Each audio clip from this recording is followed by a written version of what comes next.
સમાચારોમાં આગળ વાત કરીએ તો વધુ એક સમાચાર મહેસાણાથી સામે આવી રહ્યા છે, જ્યાં કડી ખાતેથી જમીન કૌભાંડ સામે આવ્યું।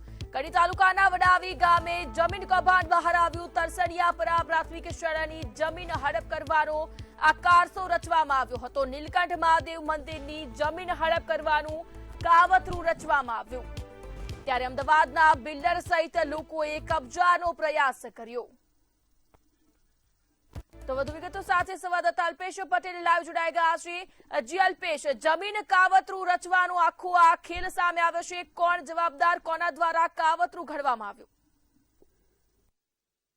જે ચોક્કસ જણાવ્યું કે મહેસાણા જિલ્લામાં ફરી કડી પંથકની અંદર એકવાર કરોડો રૂપિયાના જમીન કૌભાંડ સામે ધ્રુજી ઉઠ્યું છે। ત્યારે કડી તાલુકાના વડાવી ગામે આવેલા તરસનિયાની જે સીમ છે, સીમ વિસ્તારમાં સર્વે નંબર 333 અને 1978 વાળી જે કરોડોની કિંમત જમીન આવેલી છે, ત્યાં જમીન ઉપર વર્ષોથી સરકારી પ્રાથમિક શાળા, આંગણવાડી, નીલકંઠ મહાદેવનું મંદિર આવેલું, પશુઓ માટેને તબેલા, સ્થાનિક ગ્રામજનોના પાકા મકાન આવેલા છે। પરંતુ અમદાવાદ, મુંબઈના સ્થિત જમીનના મૂળ માલિકો અને ખરીદનાર જે ભેગા મળી એક ભયાનક રીતે કાવતરું રચી અને આ આરોપીઓને ફરી કડી સબ રજિસ્ટ્રારમાં જમીન દસ્તાવેજ અંગે દસ્તાવેજ